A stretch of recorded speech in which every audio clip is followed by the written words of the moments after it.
Welcome to Bible Study with Fred. Today I'm in Proverbs chapter 1, starting in verse 9. Okay, so I'm going to start. Now, verse 9 refers to verse 8, which I did yesterday. In verse 8 mentions the instruction of thy father and the law of thy mother. And then verse 9 starts out with, for they shall be an ornament of grace unto thy head, and chains about thy neck. Now later it is said that wisdom will give an ornament of grace to your head and a crown of glory. Notice then how the wisdom of a godly mother and father does the same here. The beauty of the bride in the Song of Solomon, a type of the church, is ordained with chains of gold. Gold is a kingly metal, a type of dominion and authority. Pharaoh put a gold chain around Joseph's neck. A crown of gold surrounded the top of the Ark of the Covenant.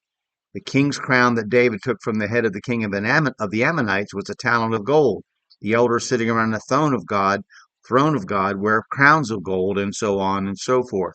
To be blessed with understanding wisdom is to be in possession of a moral power and authority that others can't have.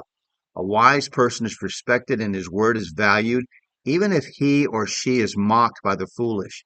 You might not want to hang out with a wise and prudent person because maybe you look at them as boring, but they're the ones you go to if you need help, because in the end, your wicked, stupid friends can't be trusted.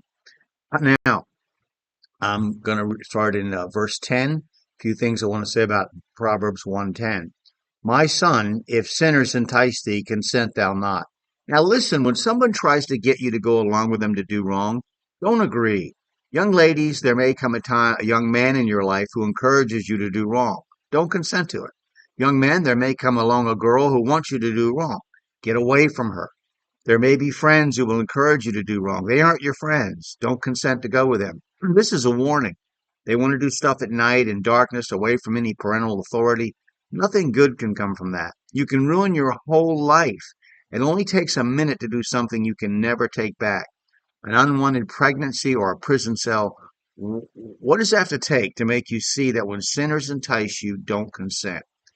This is written specifically to a son. It is this type of teaching that the Christian today has forgotten. Hebrews 12:5.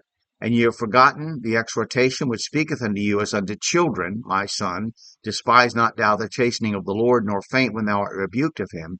For whom the Lord loveth, he chasteneth, and scourgeth every son whom he receiveth. The writer of Hebrews is quoting Proverbs 3:11-12. Furthermore, you can see by the first part of the Hebrews verse that almost any, got to make a change there. Almost any verse that talks to my son applies to girls as well. Quote, which speaketh unto you as unto children, my son. Lest you girls feel as if you're off the hook for God's instruction.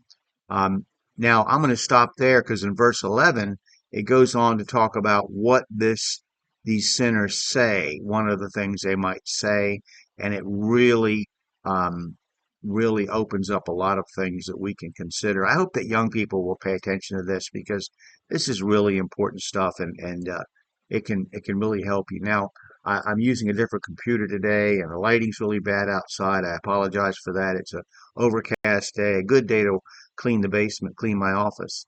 Um, if you want to purchase my comments, you can on Amazon in Kindle or paperback form. Just follow me here. Blogger.com is a good one. I have post my stuff on there for 15 years. Um, and I hope you'll click like and subscribe and comment if you disagree or agree or whatever. Just comment. So thank you, and hope you have a good day.